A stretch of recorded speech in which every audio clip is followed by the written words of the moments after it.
CAA notification soon. Home Minister Amit Shah confirms implementation of Citizenship Amendment Act.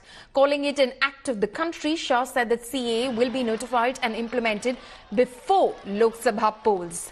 Home Minister also emphasized that CAA won't snatch away anyone's citizenship as there's no provision of taking away citizenship in the act. He further blamed the Congress for not providing citizenship they once promised to Pakistani and Bangladeshi refugees.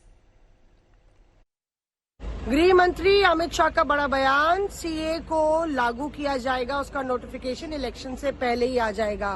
Priyanka Chaturvedi हमारे साथ जुड़ी हैं। प्रियंका, किस तरह से देखती हैं, लोकसभा चुनाव सर पर है और एक और सरकार की जो नीति है वो जमीन पर आने वाली है? जमीन पे इसको 2019 में ही लागू हो जाना था।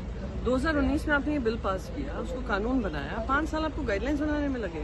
तो ये कुछ नहीं है, ये चुनावी फिर से एक जुमला सामने आ रहा है इम्प्लीमेंटेशन को लेकर। और मैं इसलिए कह रही हूँ कि एक तरफ ये कॉन्फिडेंस जताते हैं कि 370 का आंकड़ा पार करेंगे, 400 का आंकड़ा एनडीए पार करेगी, और दूसरी तरफ सारे विपक्षी दल को अपने खेमे में लेने की कोशिश कर रहे हैं। साथ ही साथ ऐसे नोटिफिकेशन कर रहे हैं, राम मंदिर पर चर्चा हो रही है, सडनली पार्लियामेंट में रातों रात निर्णय होता है। फिर इंडियन इकोनॉमी की चर्चा हो रही है, इंडियन इकोनॉमी वो जो यूपीए के कार्यकाल में था। तो अगर इतना सेंस ऑफ कॉन्फिडेंस है तो इस तरीके के लास्ट मिनट पॉलिटिकल काम क्यों हो रहे हैं?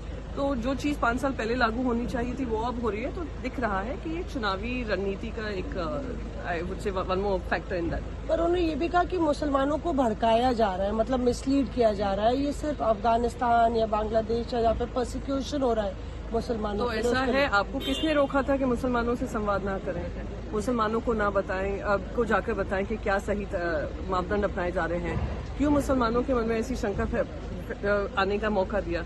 ये कुछ नहीं है, आपकी I would say it's a tried and tested formula for the BJP कि मुसलमानों को और इनसिक्योर फील कराएं। अगर ऐसे भ्रम हो भी रहे हैं, भ्रम को बढ़ावा दें, क्योंकि भारतीय जनता पार्टी को फायदा होगा।